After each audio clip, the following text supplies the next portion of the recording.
Interview na, bigay lang punta kay Jackie. Pero laban. Laban, Jackie, Laban sa buhay. Babies, ikaw naman ang susunod. Ano ka ba nagmahal? Huwag mong sagutin. Bakit? Sa ibang segment.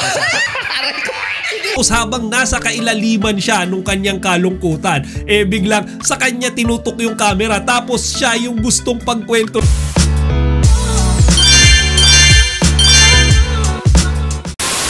Magandang araw mga kachika!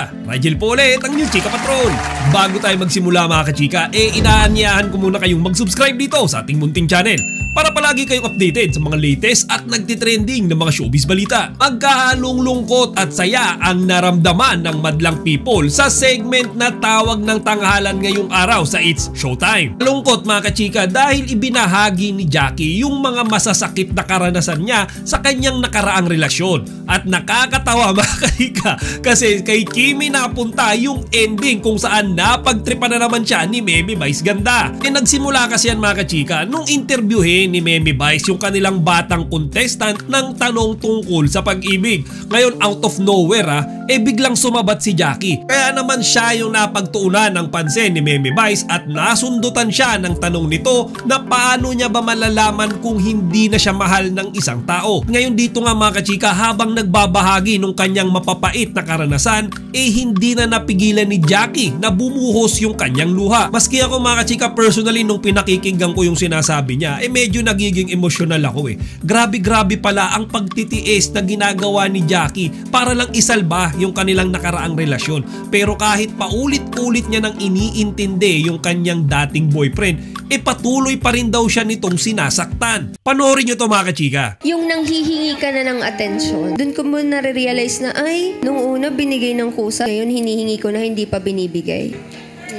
Paano mo nasabing tapos na to? Tinanggap mo na yung mga dating pagkakamali, tapos inulit pa rin yung bagay na makakasakit sa'yo. Alam niyang masasaktan, pero ba't inulit gawin sa'yo? Going there. Interview na, bigay lang punta kay Jackie. Iyak si Jackie. Jackie! Pero laban.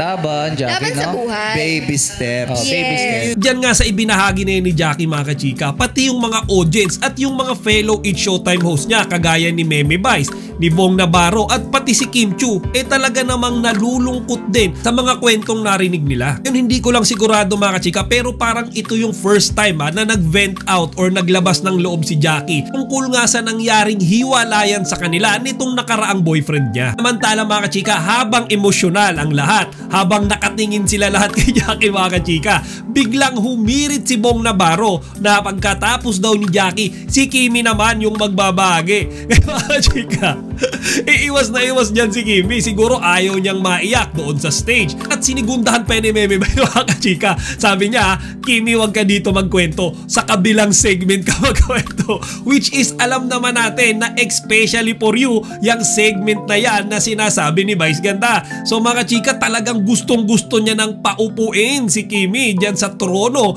ng segment nilang especially for you. Panoorin nyo to. Ikaw naman ang susunod. Sige nga Ate Kim. Ano ka ba nagmahal? Hanggang doon na lang kay Jackie sa ibang episode. Huwag mong sagutin. Bakit? Sa ibang segment.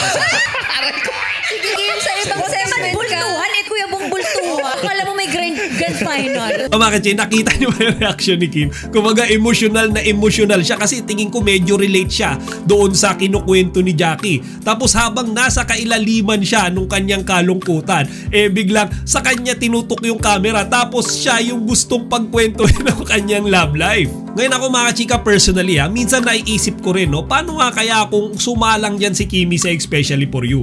Kumbaga, syempre kaharap niya yung manlolokong si Xian Lim. Sino kaya yung tatlong lalaki sa tingin nyo na pagpipilian niya na makakadate niya mga kachika? So feeling ko mga kachika yung isa dyan si Paolo Abilino. Yung pangalawa dyan mga kachika, feeling ko si Paolo Abilino rin.